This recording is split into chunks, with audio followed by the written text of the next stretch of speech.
Dengan mempelajari Sirah Nabawiyah, maka makin menambah kecintaan kepadanya. Semoga yang subscribe juga dimudahkan jalannya menuju surga.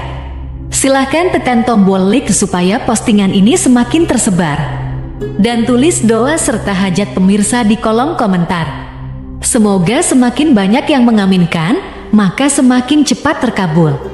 Nabi Sulaiman alaihi salam adalah manusia terkaya sepanjang sejarah kehidupan manusia di muka bumi. Dalam beberapa kitab suci seperti Al-Quran, Alkitab, dan Injil, Nabi Sulaiman alaihi salam dijelaskan sebagai manusia terkaya yang pernah hidup di muka bumi. Tidak ada satupun manusia yang bisa mengalahkan total kekayaannya hingga hari kiamat tiba. Para arkeolog telah menemukan situs peninggalan sejarah Islam yang mengungkap total kekayaan Nabi Sulaiman alaihi salam. Erez bin Yosef, seorang profesor, ia menyatakan bahwa 3000 tahun yang lalu Nabi Sulaiman alaihi salam diperkirakan memiliki kekayaan senilai 2,2 triliun US dollar. Dan bila dikonversikan dengan nilai mata uang dolar hari ini, jika dirupiahkan, maka nilainya setara dengan 32.891.870 triliun rupiah. Profesor tersebut juga menjelaskan bahwa kekayaan Nabi Sulaiman alaihi salam berasal dari dua sumber, yakni istana kerajaan dan tambang tembaga. Nilai itu berkali-kali lipat lebih banyak dari total kekayaan negara Indonesia yang hanya mencapai 11.454 triliun per 30 Desember 2021. Nabi Sulaiman alaihi salam memiliki beberapa mukjizat. Di antaranya adalah dapat berbicara dengan bahasa binatang. Beliau dapat memerintah mereka untuk melakukan sesuatu. Beliau juga dapat mengendalikan besar kecilnya tekanan angin dan dapat mengatur ke arah mana angin akan berhembus. Sehingga dengan itu Nabi Sulaiman dapat memanfaatkan angin sebagai kendaraannya dan juga kendaraan tentaranya. Nabi Sulaiman juga bisa melunakkan besi dan membentuknya menjadi pakaian perang yang anti tusukan senjata tajam. Nabi Sulaiman juga memimpin para jin. Mereka tunduk dan patuh pada perintah Nabi Sulaiman alaihi salam. Tidak hanya setan, iblis laknatullah yang merupakan makhluk pembangkang dapat dibuat tunduk bertekuk lutut pada perintah-perintah Nabi Sulaiman. Nabi Sulaiman bisa melakukan teleportasi, yaitu berpindah dari suatu tempat ke tempat yang lain dalam waktu singkat. Peristiwa itu dibuktikan dengan pemindahan singgasana Ratu Balqis atas perintah Nabi Sulaiman. Nabi Sulaiman dikenal sebagai raja yang adil dan bijaksana.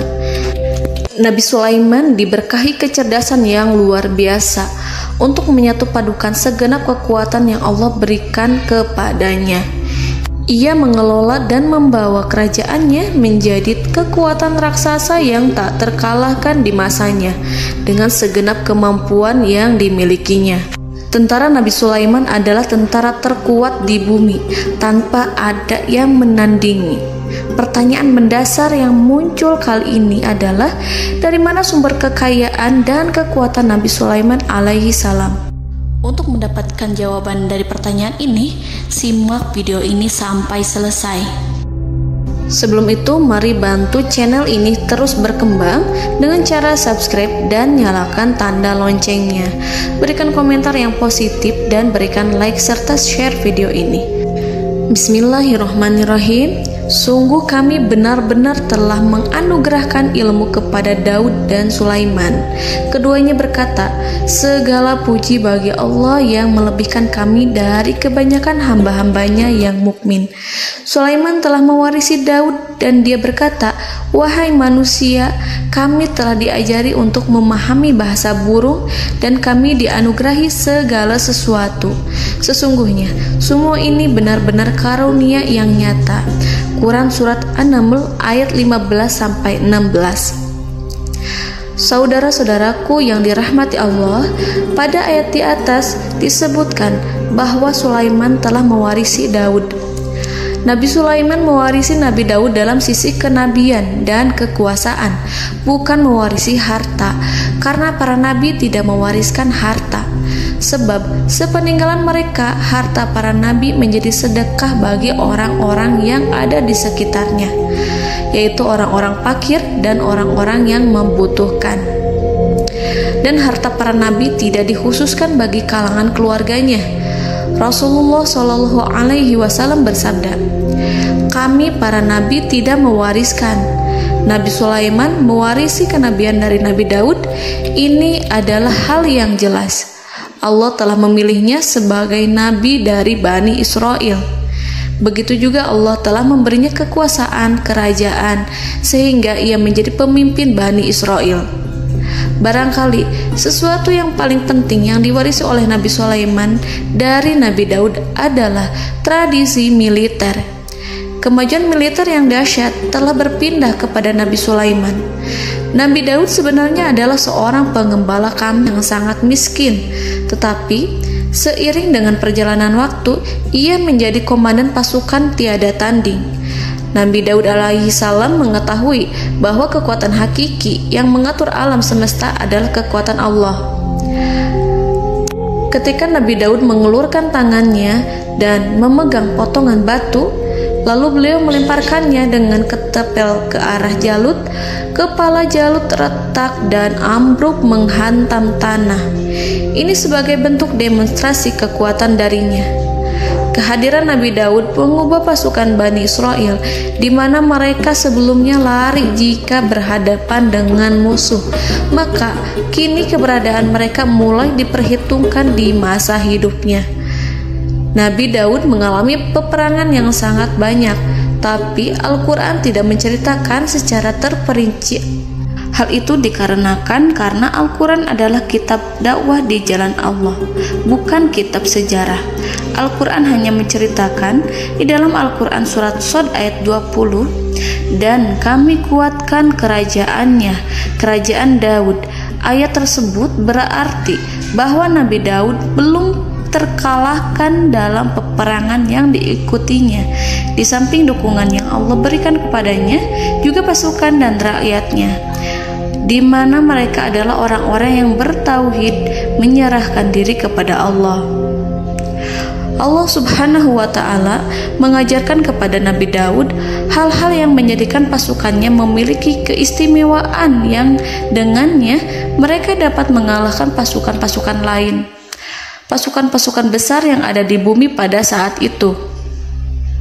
Allah Subhanahu wa Ta'ala berfirman dalam surat Saba ayat 10, "Dan kami telah melunakkan besi untuknya." Baju besi mungkin akan menjadi masalah dalam benak kita. Ketika orang-orang yang berperang, baju besi cukup mengganggu gerakan mereka.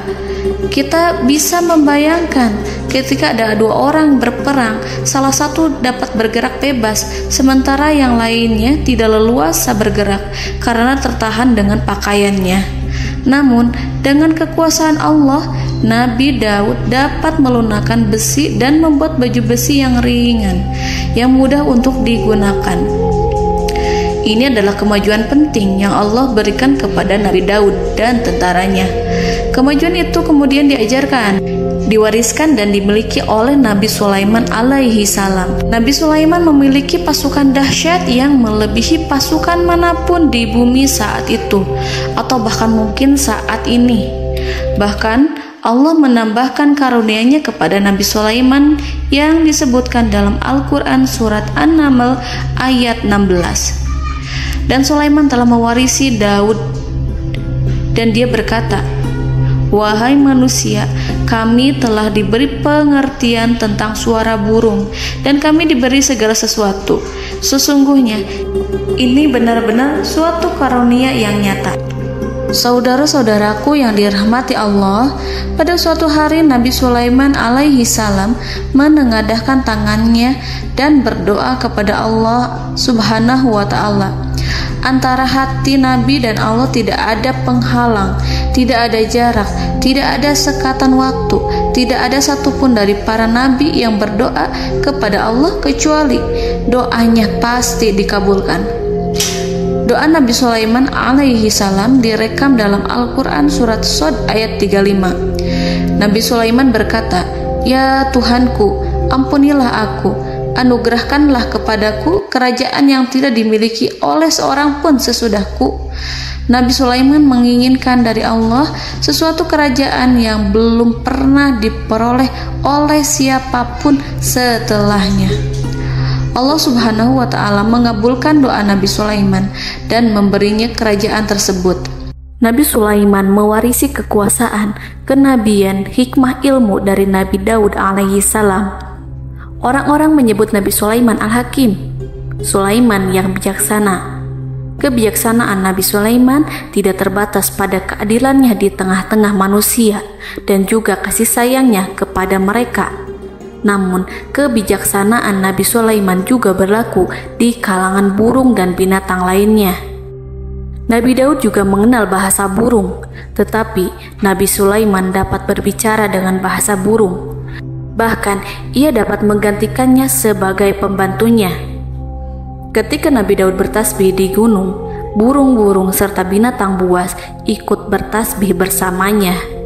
Bahkan angin pun berhenti untuk mendengarkan tasbih itu.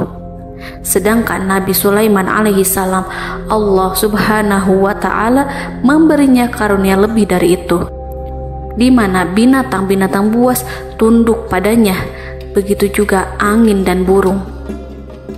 Saudara-saudaraku yang dirahmati Allah, Nabi Sulaiman alaihi salam mampu mendengarkan bisikan semut yang berbicara kepada sesama mereka.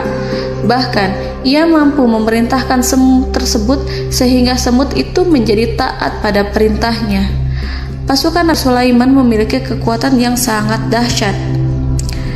Belum pernah ada di dunia ini satu pasukan pun yang memiliki kekuatan seperti itu. Kekuatan Nabi Sulaiman berasal dari beberapa kombinasi yang sangat mengagumkan, sehingga karenanya ia tidak dapat tertandingi. Kekuatan itu terdiri dari manusia, binatang-binatang, jin, dan lain sebagainya. Kita mengetahui bahwa jin adalah makhluk Allah dan manusia tidak mampu melihatnya atau menghadirkannya atau meminta pertolongan kepadanya. Sedangkan Nabi Sulaiman telah diberi Allah suatu kemampuan untuk menundukkan jin, mempekerjakan mereka sebagai tentara di tengah-tengah peperangan. Bahkan ia mampu menjadikan mereka sebagai pekerja-pekerja kasar di kerajaannya saat tidak ada peperangan. Oleh sebab itu, ketika ada pasukan lain yang mencoba melawan pasukan Nabi Sulaiman, mustahil mereka akan mendapatkan kemenangan. Bahkan pasukan Nabi Sulaiman diperkuat oleh pasukan burung. Burung di pasukan Nabi Sulaiman memerankan tugas penting, yaitu menjadi agen intelijen. Kita mengetahui bahwa peranan informasi saat peperangan adalah hal yang penting. Dari informasi tersebut, pasukan dapat mengetahui keadaan lawannya. Demikianlah peranan burung pada pasukan Sulaiman. Ia terbang di tengah-tengah musuh. Kemudian, ia kembali kepada Nabi Sulaiman untuk menyampaikan berita tentang keadaan lawannya. Di samping jin dan burung, Allah juga menundukkan angin untuk Nabi Sulaiman. Nabi Sulaiman dapat memerintahkan angin dan ia mampu untuk menaiki angin tersebut. Dalam Al-Quran surat Shad ayat 36-40, Allah Subhanahu wa Ta'ala berfirman, "Kami tundukkan kepada angin yang berhembus dengan baik menurut kemana saja yang dikehendaki Sulaiman. Dan kami tundukkan pula kepadanya setan-setan, semuanya ahli bangunan dan penyelam, dan setan yang lain yang terikat dalam belenggu. Inilah anugerah kami, maka berikanlah kepada orang lain atau tahanlah untuk dirimu tanpa perhitungan, dan sesungguhnya dia mempunyai kedudukan yang dekat pada sisi kami dan tempat kembali yang baik." Saudara-saudaraku yang dirahmati Allah, Allah Subhanahu wa Ta'ala juga memberikan kemampuan yang tak seorang pun dari para nabi mendapatkannya, yaitu kemampuan untuk memerintah setan. Setan adalah salah satu bagian dari jin. Ia adalah kelompok yang celaka dari bangsa jin. Kelompok ini sebenarnya tidak mampu dikuasai oleh manusia. Bahkan jin yang soleh tidak dapat mengatur setan. Adapun Nabi Sulaiman, Allah telah memberinya kekuasaan untuk menundukkan setan dan mempekerjakannya, bahkan mengikatnya dengan rantai serta menghukumnya jika ia menentang pada perintahnya. Setan membangun untuk Sulaiman istana-istana, patung-patung, dan alat-alat perang. Bahkan setan-setan itu menyelam ke dasar lautan untuk mengeluarkan permata dan yakut untuk Sulaiman. Jika di antara setan yang menentang perintahnya, maka Nabi Sulaiman alaihi salam mengikatnya dengan rantai. Ini semua menunjukkan kekayaan Nabi Sulaiman dan kekuasaannya, di mana ia mampu mengatur banyak makhluk di bumi ini. Tentu saja, kemampuan itu semua adalah atas izin dari Allah Subhanahu wa Ta'ala sebagai mukjizat darinya.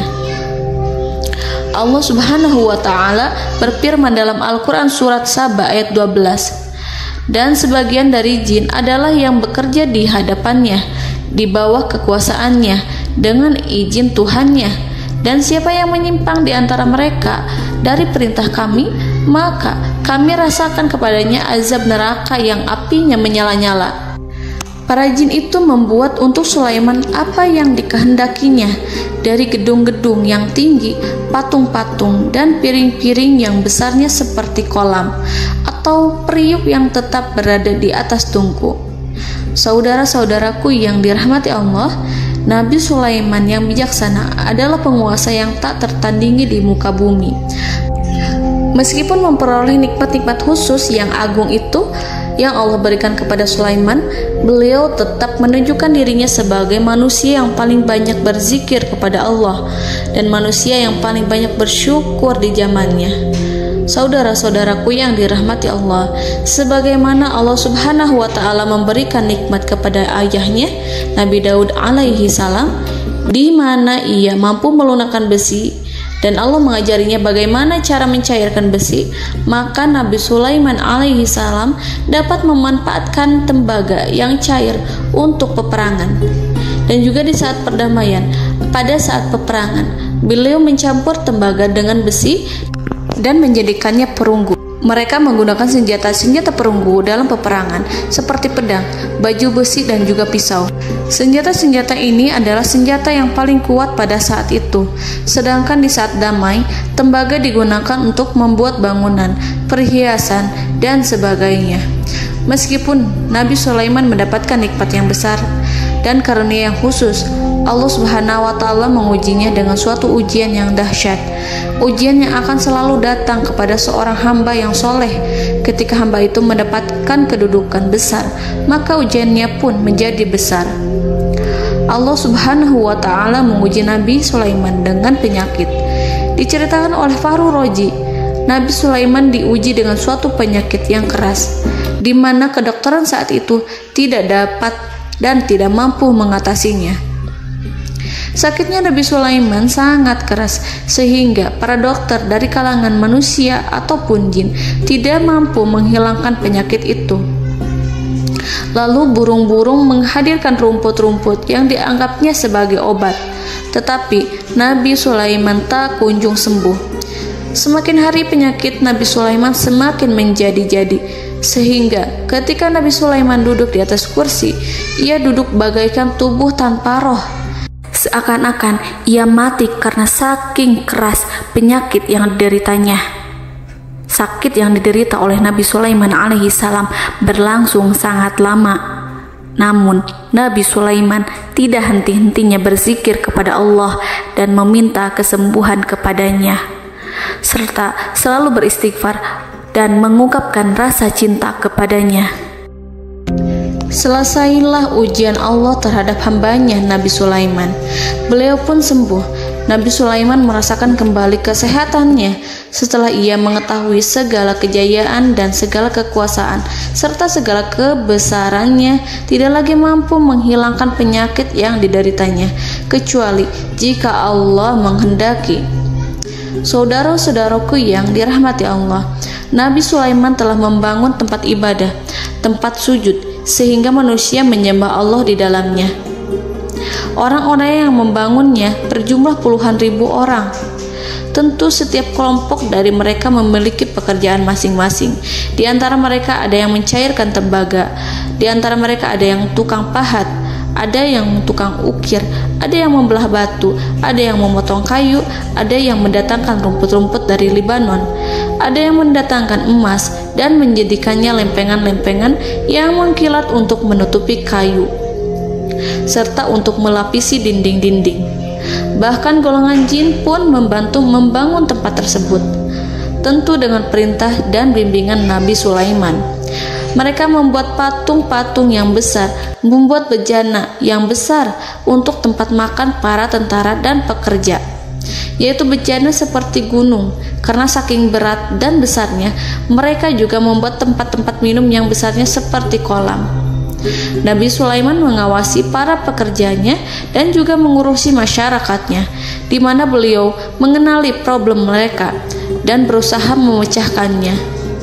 Beliau juga mengawasi pasukan dari kalangan binatang dan burung.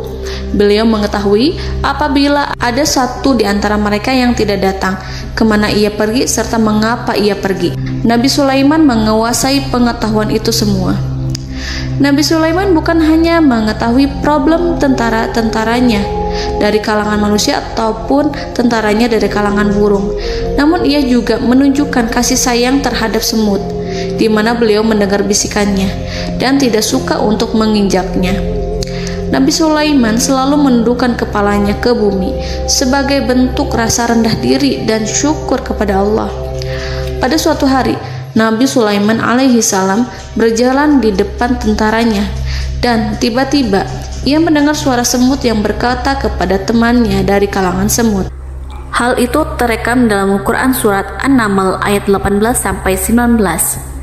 Wahai semut-semut, masuklah ke dalam sarang-sarangmu agar kamu tidak terinjak oleh Sulaiman dan tentaranya, sedangkan mereka tidak menyadarinya. Nabi Sulaiman alaihi salam tersenyum mendengar itu dan ia berdoa, "Ya Allah, ya Tuhanku, berilah aku ilham untuk tetap mensyukuri nikmat-Mu yang telah Engkau anugerahkan kepadaku dan kepada kedua orang ibu bapakku, dan untuk mengerjakan amal soleh yang Kau ridhoi, dan masukkanlah aku ke dalam rahmat-Mu, ke dalam golongan hamba-hamba-Mu yang soleh." Saudara-saudaraku yang dirahmati Allah, meskipun Nabi Sulaiman mendapatkan kekuasaan dan memiliki tentara yang besar, namun beliau menunjukkan kasih sayang terhadap bangsa semut. Beliau mendengarkan bisikannya dan melihat semut yang ada di depannya. Oleh karena itu, tak mungkin baginya untuk menginjak golongan semut itu. Nabi Sulaiman bersyukur kepada Allah telah memberinya nikmat, yaitu nikmat rahmat dan kasih sayang.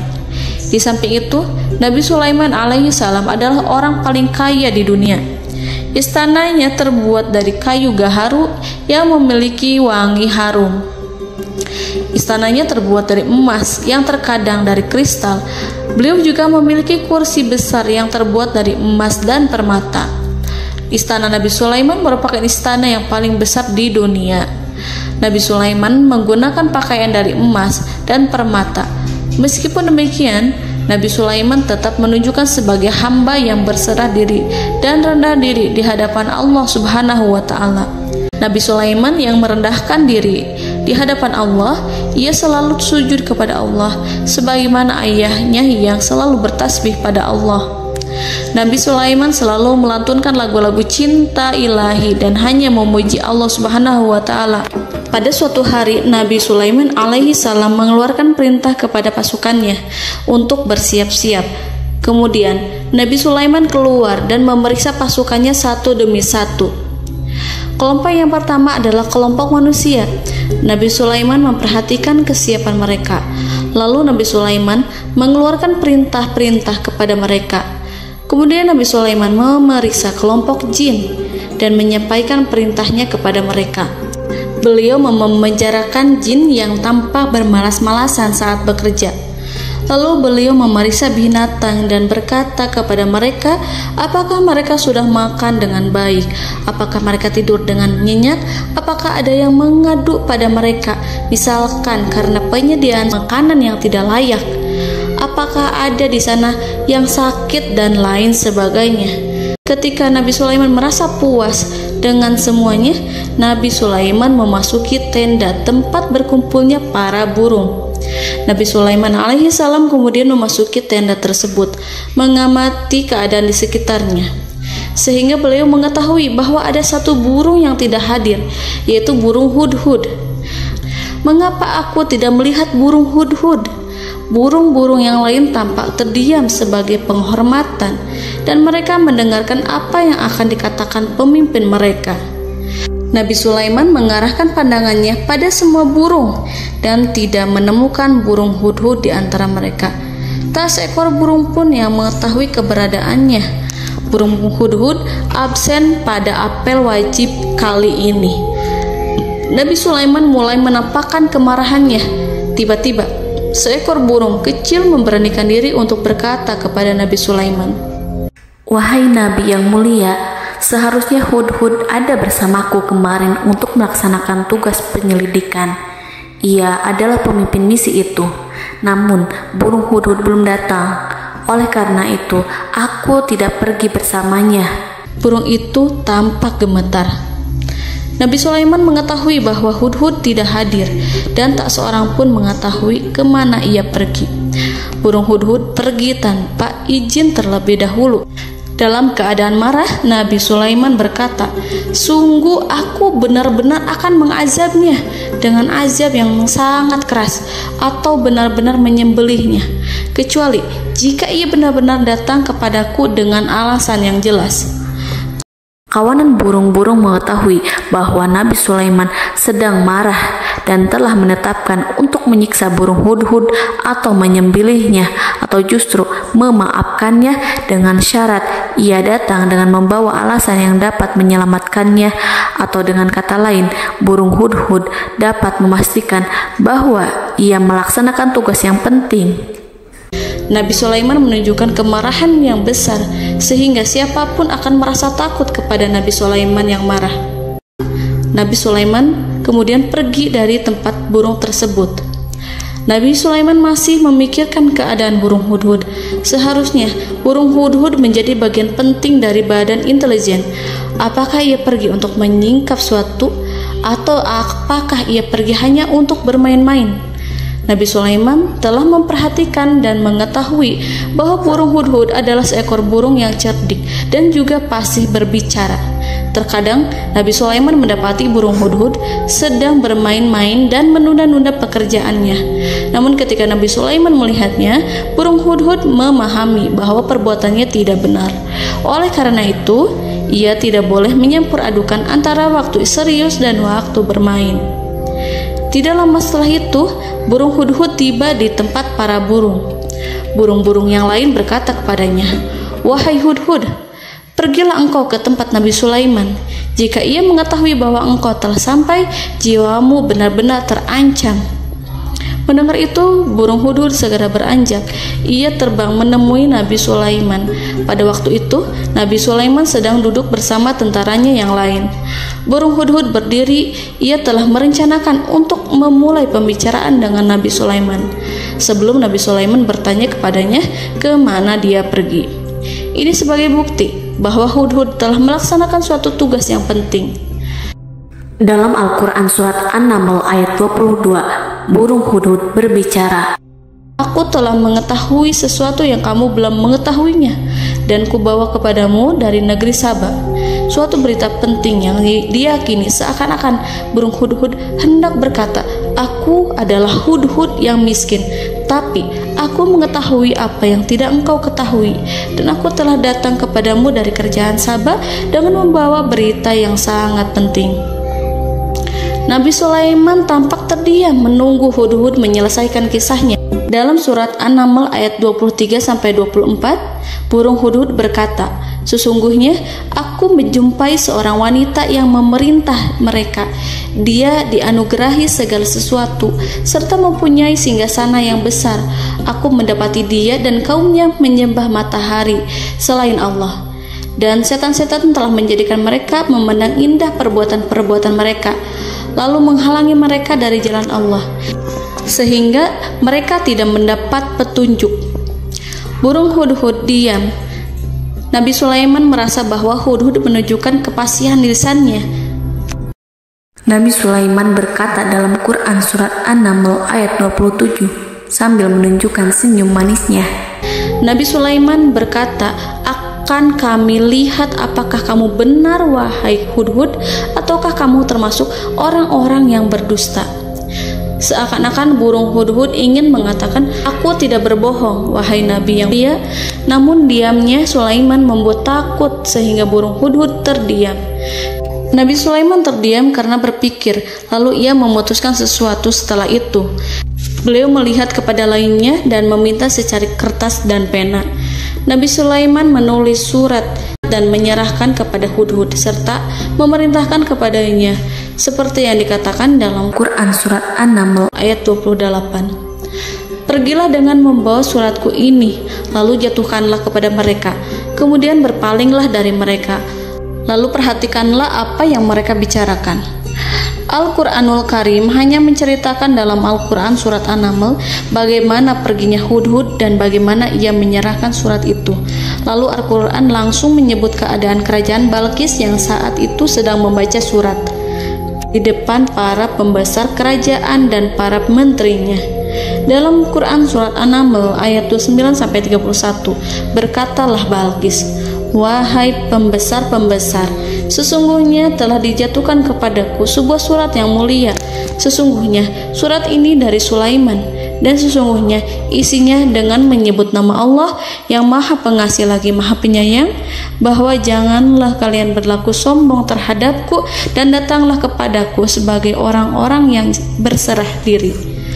Saudara-saudaraku yang dirahmati Allah, dalam surat tersebut Nabi Sulaiman menyebutkan supaya mereka menyerahkan diri dan tunduk kepada perintah Nabi Sulaiman. Nabi Sulaiman memerintahkan agar mereka meninggalkan penyembahan terhadap matahari. Nabi Sulaiman tidak mempersoalkan akidah mereka dan tidak memuaskan mereka dengan apapun. Nabi Sulaiman hanya memerintahkan bahwa ia berada di atas kebenaran. Bukankah ia didukung kekuatan yang berlandaskan keyakinan yang dimilikinya? Nabi Sulaiman hanya memerintahkan mereka agar tunduk dan patuh kepadanya. Ratu Sabak menyampaikan surat tersebut di tengah-tengah kaumnya. Dalam Quran surat An-Naml ayat 32 dijelaskan, "Dan berkatalah Balqis, wahai para pembesar, berilah aku pertimbangan dalam urusanku ini. Aku tidak pernah memutuskan sesuatu persoalan sebelum kamu berada dalam majelisku." Saudara-saudaraku yang dirahmati Allah, para pembesar istana Balqis menentang surat tersebut. Isi surat itu membangkitkan kesombongan kaum Sabak, di mana mereka merasa lebih kuat. Mereka mengetahui bahwa di sana ada seorang yang mencoba menentang mereka dan mengisyaratkan peperangan kepada mereka. Lalu ia meminta kepada mereka untuk memenuhi syarat-syaratnya sebelum terjadinya peperangan dan kekalahan. Dalam surat An-Naml ayat 33, mereka menjawab, "Kita adalah orang-orang yang memiliki kekuatan dan juga memiliki keberanian yang sangat besar dalam peperangan, dan keputusan berada di tanganmu, wahai ratuku. Maka pertimbangkanlah apa yang akan kamu perintahkan." Saudara-saudaraku yang dirahmati Allah, para pembesar kaum Sabak seakan ingin berkata, "Kita siap untuk melaksanakan perang." Tampaknya ratu itu memiliki kebijakan yang lebih baik dari pembesar kaumnya. Surat Sulaiman itu membuatnya berpikir lebih jernih dan lebih berhati-hati. Ia berusaha sebisa mungkin menghindari peperangan. Ratu itu berpikir dalam tempo yang lama. Nama Sulaiman tidak diketahuinya dan ia pun belum pernah mendengarnya. Oleh karena itu, Ratu kaum Saba tidak mampu mengetahui dan mendeteksi seberapa besar kekuatan Nabi Sulaiman. Boleh jadi Nabi Sulaiman memiliki kekuatan yang dahsyat, sehingga ia mampu memerangi kekuasaannya dan mengalahkannya. Kemudian Ratu memperhatikan apa yang ada di sekelilingnya. Ia melihat kemajuan masyarakatnya dan juga kekayaannya. Barangkali ia mengira bahwa Nabi Sulaiman iri terhadap kemajuan dan kekayaannya itu, sehingga Nabi Sulaiman ingin menyerangnya. Setelah mempertimbangkan isi surat Nabi Sulaiman dengan cermat, Ratu Saba memilih untuk tidak bersikap ceroboh dan bodoh. Ratu lebih suka untuk menggunakan bahasa kelembutan. Ia mengirim kepada Nabi Sulaiman suatu hadiah yang besar. Ratu mengira bahwa Nabi Sulaiman seorang yang ambisius, yang boleh jadi ia telah mendengar tentang kekayaan kerajaan Saba. Para utusan pergi dengan membawa hadiah dari Ratu Saba. Ratu berharap agar mereka dapat memasuki kerajaan Nabi Sulaiman dan akan mengetahui kondisi kerajaannya. Saat mereka pulang, Ratu ingin mendengar secara langsung dari mereka tentang bagaimana keadaan kaum Nabi Sulaiman dan pasukannya. Setelah mendapatkan informasi yang cukup, maka Ratu Balqis dapat membuat sesuatu keputusan yang tepat. Ratu menyembunyikan apa yang terlintas dalam pikirannya, lalu ia berbicara kepada pembesar istananya bahwa ia dapat menyingkap niat jahat Raja Sulaiman melalui cara mengirimkan hadiah kepadanya. Ratu lebih memilih cara tersebut dan menunggu reaksi dari Nabi Sulaiman. Ratu berhasil memuaskan para pembesar istana, dan untuk sementara ia menghilangkan ide untuk berperang. Karena para raja jika menyerang suatu desa, maka pemimpin desa tersebut adalah orang yang paling banyak mendapatkan kehinaan. Akhirnya, para pembesar kaumnya merasa puas dengan pikiran Ratu Balqis. Saudara-saudaraku yang dirahmati Allah, dalam surat An-Naml ayat 34-35 dijelaskan, Ratu Balqis berkata, "Sesungguhnya raja-raja apabila memasuki suatu negeri, niscaya mereka akan membinasakannya dan menjadikan penduduknya yang mulia menjadi hina, dan demikian pula lah yang akan mereka perbuat. Dan sesungguhnya aku akan mengirim utusan kepada mereka dengan membawa hadiah, dan aku akan menunggu apa yang akan dibawa kembali oleh utusan itu." Kemudian sampailah hadiah dari Ratu Balqis kepada Nabi Sulaiman. Para intelijen Nabi Sulaiman memberitahunya bahwa utusan Balqis datang dengan membawa hadiah.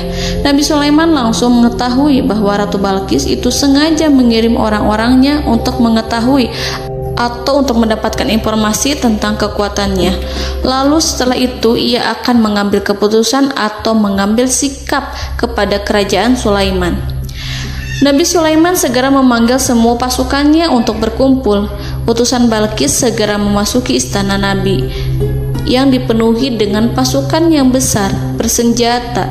Melihat itu, utusan Ratu Balqis tercengang dan terkejut ketika mereka melihat kekayaan yang mereka bawa tidak ada apa-apanya dibandingkan dengan kerajaan Nabi Sulaiman.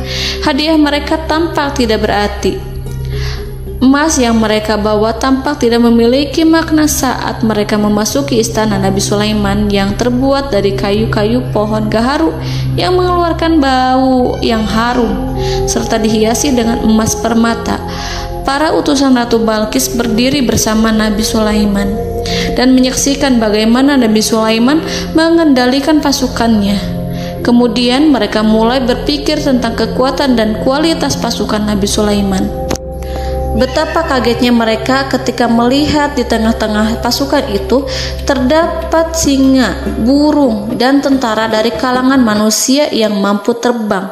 Mereka pun sadar bahwa mereka di hadapan pasukan yang tiada tandingannya. Selesailah demonstrasi pasukan Nabi Sulaiman.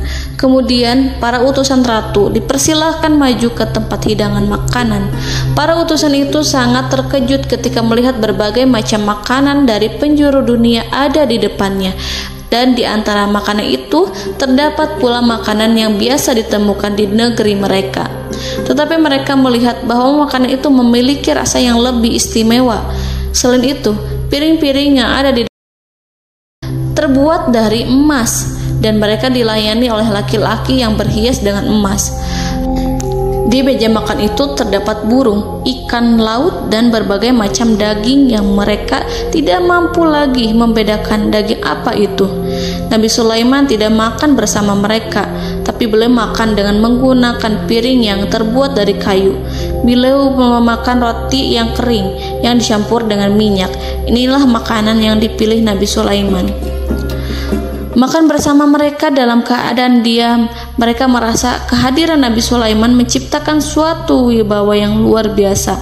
Selesai perjamuan itu, lalu dengan sangat malu mereka menyerahkan hadiah dari Ratu Balqis kepada Nabi Sulaiman. Hadiah itu berupa emas yang bagi mereka hadiah itu sangat bernilai tinggi. Tapi di sini hadiah itu tampak kecil di hadapan kekayaan Nabi Sulaiman yang sangat mengagumkan. Nabi Sulaiman memperhatikan hadiah dari Ratu Balqis itu dan berkata dalam Quran surat An-Naml ayat 36, "Maka apa yang diberikan Allah kepadaku lebih baik daripada apa yang diberikannya kepadamu, tetapi kamu merasa bangga dengan hadiahmu." Raja Sulaiman menyingkap dengan kata-katanya yang singkat itu penolakannya terhadap hadiah mereka. Ia memberitahu utusan itu bahwa ia tidak menerima hadiah tersebut. Ia tidak merasa puas dengan hadiah itu. Yang membuatnya puas hanyalah, "Janganlah kalian berlaku sombong terhadapku, dan datanglah kepadaku sebagai orang-orang yang berserah diri." Lalu Nabi Sulaiman berkata kepada mereka dengan pelan. Hal itu diabadikan dalam Quran surat An-Naml ayat 37. "Kembalilah kepada mereka. Kami akan mendatangi mereka dengan bala tentara yang mereka tidak kuasa melawannya, dan pasti kami akan mengusir mereka dari negeri itu, yaitu negeri Saba, dengan terhina, dan mereka akan menjadi tawanan-tawanan yang hina." Saudara-saudaraku yang dirahmati Allah, Nabi Sulaiman kemudian meninggalkan para utusan ratu setelah terlebih dahulu mengancam mereka. Para utusan itu berharap agar Nabi Sulaiman mau menunggu kunjungan Ratu Balqis yang akan membawa misi perdamaian. Akhirnya sampailah para utusan Ratu Balqis ke negeri Saba. Mereka segera menuju istana sang ratu. Mereka memberitahu bahwa negeri mereka sedang ada di ujung tanduk. Mereka menceritakan kepada ratu tentang kekuatan Nabi Sulaiman dan tidak mungkin bagi mereka mampu melawannya. Mereka meyakinkan Ratu Balqis bahwa ia harus mengunjunginya dan melihat sendiri bagaimana kebesaran kerajaan Nabi Sulaiman. Kemudian ratu menyiapkan dirinya untuk pergi menuju kerajaan Nabi Sulaiman. Nabi Sulaiman duduk di kursi kerajaan di tengah-tengah para pembesarnya dan para menterinya serta para komandan pasukannya. Beliau berpikir tentang sosok Ratu Balqis. Nabi Sulaiman mengetahui bahwa Ratu Balqis menuju tempatnya. Balqis dikelilingi rasa takut. Nabi Sulaiman berpikir sejenak tentang bagaimana matahari disembah. Ia memikirkan bagaimana informasi yang diterima oleh intelijennya tentang kemajuan kerajaan Balqis dalam bidang kesenian dan ilmu pengetahuan.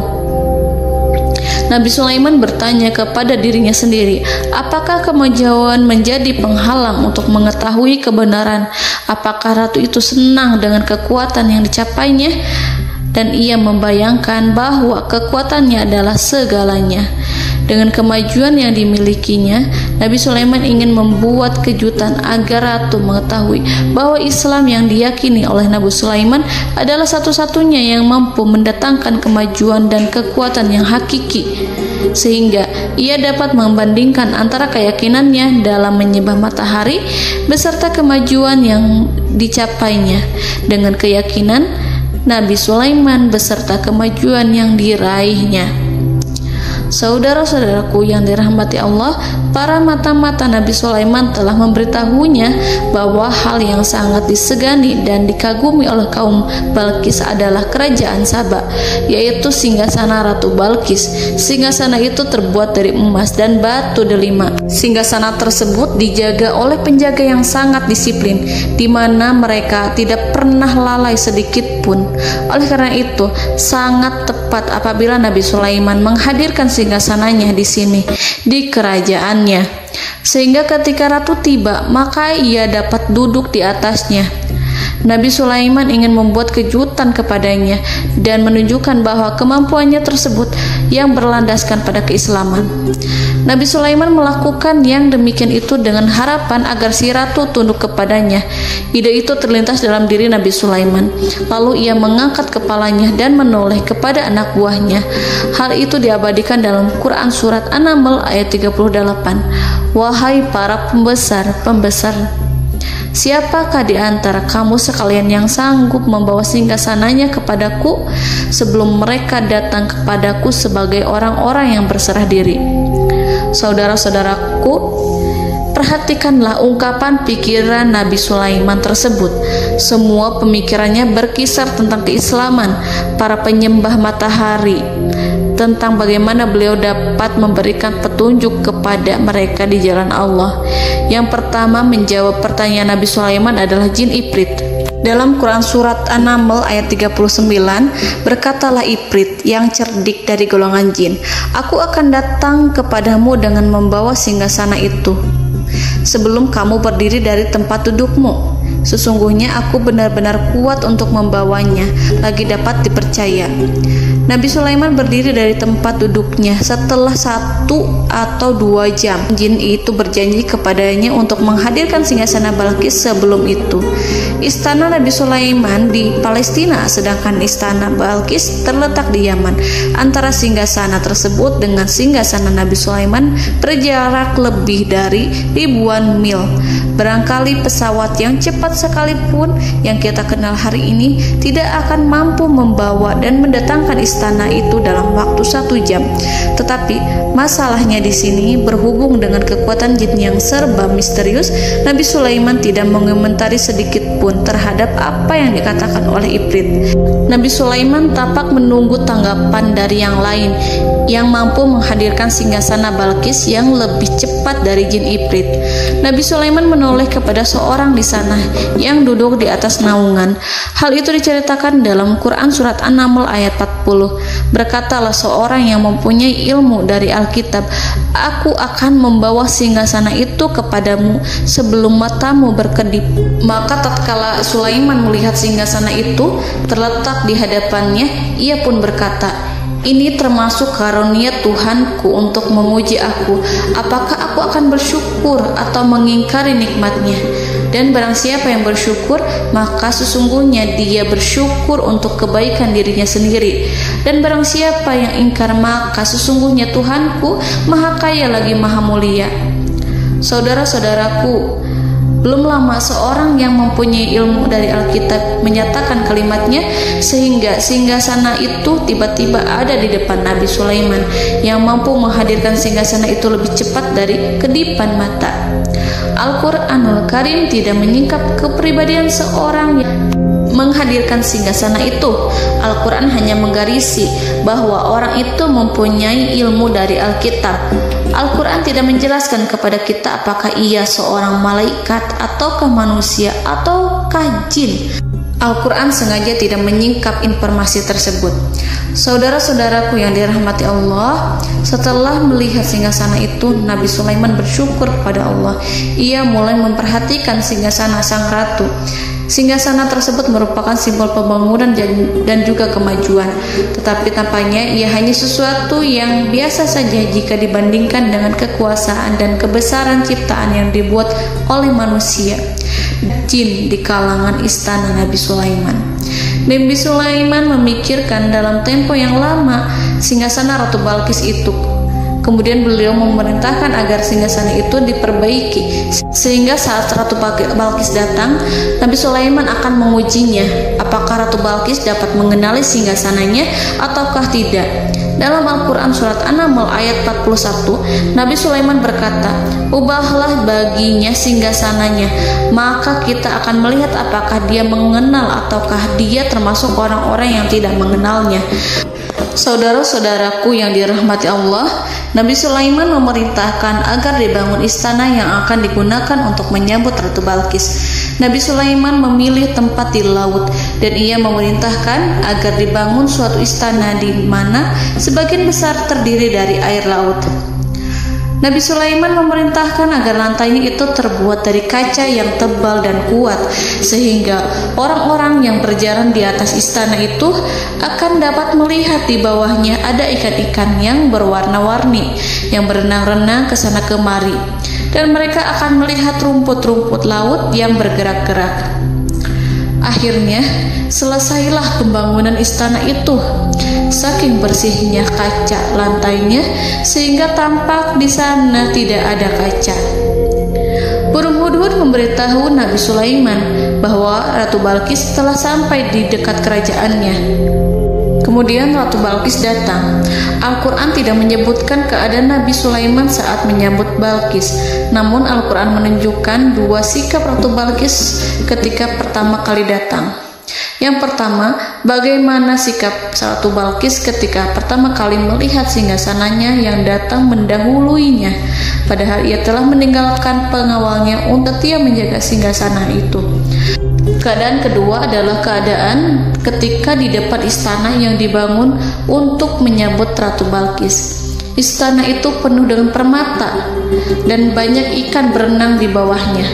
Dalam Quran surat An-Naml ayat 42 dijelaskan, dan ketika Balqis datang, ditanyakanlah kepadanya, "Serupa inikah singgasanamu?"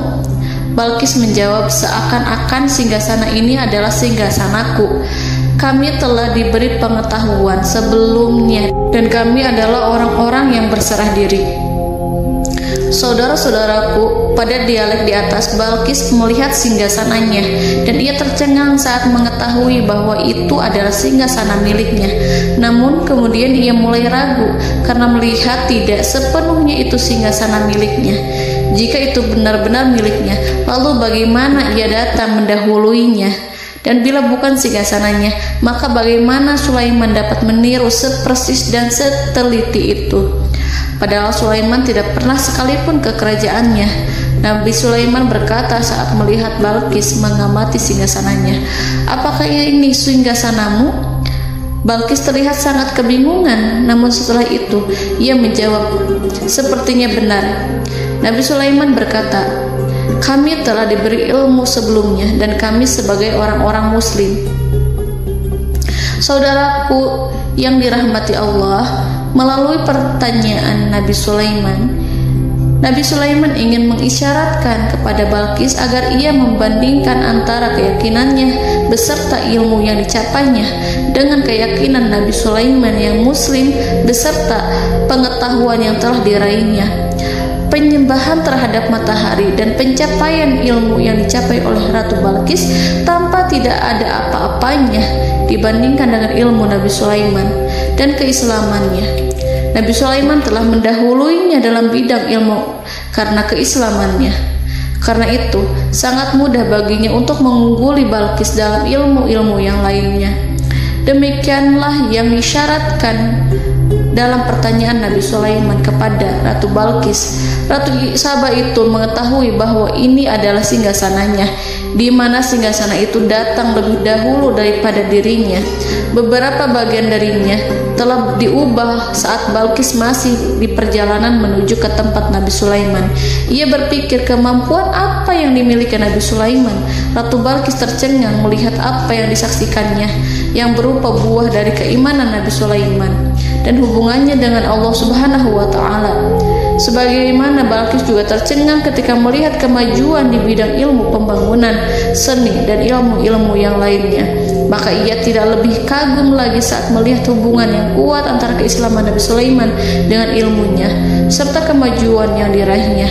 Dalam Al-Quran surat An-Naml ayat 43 dijelaskan Dan apa yang disembahnya selama ini selain Allah mencegahnya untuk melahirkan keislamannya, karena sesungguhnya ia terdahulu termasuk orang-orang yang kafir.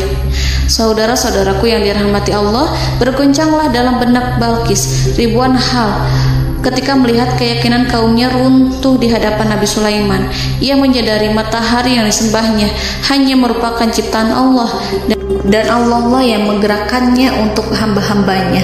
Lalu terbitlah matahari kebenaran dalam dirinya. Hatinya diterangi oleh cahaya baru yang tidak akan tenggelam seperti tenggelamnya matahari. Masa keislamannya hanya menunggu waktu. Ratu Balqis memilih waktu yang tepat untuk mengumumkan keislamannya. Allah Subhanahu wa Ta'ala berfirman dalam Quran Surat An-Naml ayat 44. Dikatakan kepadanya, masuklah ke dalam istana. Maka tatkala ia melihat lantai istana itu, dikiranya kolam air yang besar dan disingkapnya dua betisnya. Berkatalah Sulaiman, sesungguhnya ia adalah istana licin yang terbuat dari kaca. Berkatalah Balqis, wahai Tuhanku, sesungguhnya aku telah berbuat zalim terhadap diriku, dan aku berserah diri bersama Sulaiman kepada Allah Tuhan semesta alam. Saudara-saudaraku yang dirahmati Allah, dikatakan kepada Balqis, masuklah ke dalam istana. Ketika ia masuk, maka ia tidak menyaksikan adanya kaca, tetapi ia melihat air, sehingga ia mengira akan bersinggungan dengan air. Lalu ia menyingkapkan sedikit bajunya agar bajunya itu tidak basah. Nabi Sulaiman mengingatkannya tanpa melihatnya agar ia tidak khawatir terhadap pakaiannya, karena pakaiannya tidak akan basah, sebab di sana tidak ada air. Itu sekedar kaca yang halus, yang saking halusnya sehingga ia tidak tampak. Pada kesempatan itulah Balqis mengumumkan keislamannya yang mengakui kelalimannya, dan ia menyatakan menyerahkan diri kepada Nabi Sulaiman dan kepada Allah Tuhan semesta alam. Lalu kaumnya pun mengikutinya dan mereka memeluk Islam. Balqis menyadari ia berhadapan dengan penguasa yang terbesar di bumi dan Nabi Allah yang mulia. Untuk pertama kalinya, wajah Sulaiman tampak dihiasi dengan senyuman yang menunjukkan kepuasannya sejak Balqis mengunjunginya. Demikianlah Nabi Sulaiman mewujudkan kejayaannya yang hakiki dan menyebarkan cahaya Islam di muka bumi. Saudara-saudaraku, Al-Quran tidak menyebutkan kisah Balqis setelah keislamannya. Para ahli tafsir mengatakan bahwa ia menikah dengan Nabi Sulaiman. Selain itu, ada yang mengatakan bahwa ia menikah dengan salah satu orang dekat Nabi Sulaiman. Ada juga yang mengatakan bahwa sebagian Raja Habasyah adalah keturunan dari buah perkawinan ini. Wallahu a'lam bishawab. Saudara-saudaraku yang dirahmati Allah, Nabi Sulaiman hidup di tengah-tengah kejayaan dan kemuliaan di bumi.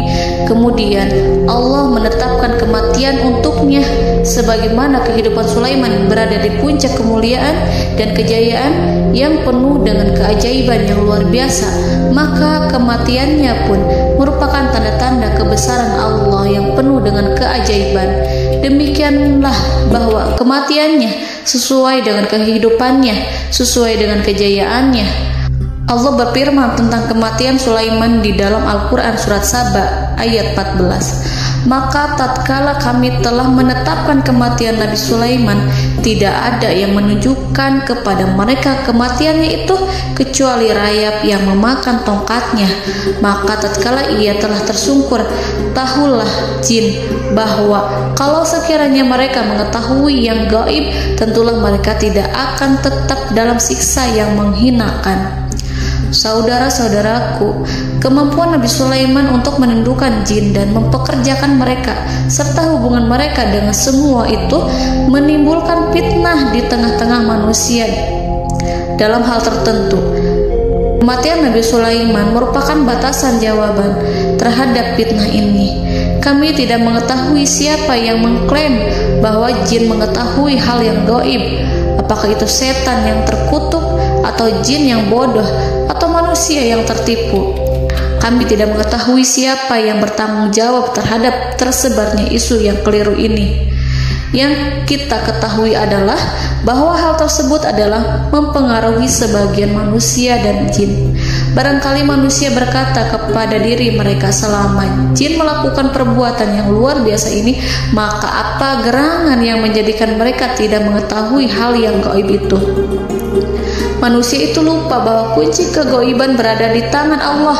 Masalah ilmu gaib tidak akan mampu dikuasai oleh jin dan manusia. Hanya Dia yang mengetahuinya, dan manusia diberitahu hanya sedikit sekali. Saudara-saudaraku yang dirahmati Allah, seakan-akan Allah telah merencanakan bahwa kematian Sulaiman bertujuan untuk menghancurkan pemikiran itu, yaitu pemikiran bahwa jin mengetahui hal-hal yang gaib. Jin bekerja untuk Nabi Sulaiman selama beliau hidup, dan tatkala beliau meninggal, maka tugas mereka menjadi bebas. Nabi Sulaiman meninggal tanpa diketahui oleh jin, sehingga mereka tetap bekerja untuk mereka, tetap mengabdi kepada Sulaiman. Seandainya mereka mengetahui hal yang gaib, niscaya mereka tidak akan meneruskan pekerjaan mereka. Saudara-saudaraku, pada suatu hari Nabi Sulaiman memasuki mihrabnya untuk itikaf ibadah dan beribadah kepada Allah. Tak seorang pun yang berani mengganggu khalwatnya. Mihrab Sulaiman terletak di puncak gunung dan dindingnya terbuat dari permata. Pada suatu hari, Nabi Sulaiman duduk bersandar pada tongkatnya dan ia tampak tenggelam dalam tafakur. Beliau berzikir pada Allah hingga rasa kantuk menguasainya. Lalu setelah itu malaikat maut menemuinya. Nabi Sulaiman pun meninggal. Beliau bersandar kepada tongkatnya. Jin melihatnya dan mengira bahwa beliau sedang sholat, sehingga mereka pun terus melanjutkan pekerjaannya. Berlalulah hari demi hari yang panjang. Datanglah rayap, yaitu semut kecil yang memakan kayu. Hewan itu mulai memakan tongkat Nabi Sulaiman. Rayap itu tampak lapar. Sebagian dari tongkat Nabi Sulaiman dimakan beberapa hari oleh rayap itu. Ketika yang dimakannya semakin bertambah, maka tongkat itu pun menjadi rusak dan kemudian jatuh dari tangan Nabi Sulaiman alaihi salam. Tubuh mulia itu kehilangan keseimbangan dan kemudian jatuh terhempas di bumi. Tatkala tubuh suci itu tersungkur, maka manusia segera menuju ke arahnya. Mereka menyadari dan mengetahui bahwa Nabi Sulaiman telah meninggal dalam waktu yang lama. Jin menyadari bahwa mereka tidak mengetahui hal yang gaib, dan manusia pun mengetahui hakikat ini. Seandainya jin mengetahui hal yang gaib, niscaya ia tidak akan meneruskan siksa yang hina. Mereka tidak akan bekerja kepada Sulaiman. Demikianlah Nabi Sulaiman alaihi salam meninggal dalam keadaan duduk dan sholat di mihrabnya. Lalu berita itu tersebar bagaikan api di bumi. Manusia, burung, dan binatang buas mengantarkan jenazah Nabi Sulaiman. Sekawanan burung tampak sedih dan menangis. Semua makhluk bersedih. Akhirnya tak seorang pun mengetahui bahasa burung di bumi. Meninggallah seorang yang memahami pembicaraan burung, binatang-binatang, jin, dan lain sebagainya. Burung-burung itu berkata, betapa beratnya kehidupan di tengah orang-orang yang tidak mengetahui pembicaraan kita. Wallahu a'lam.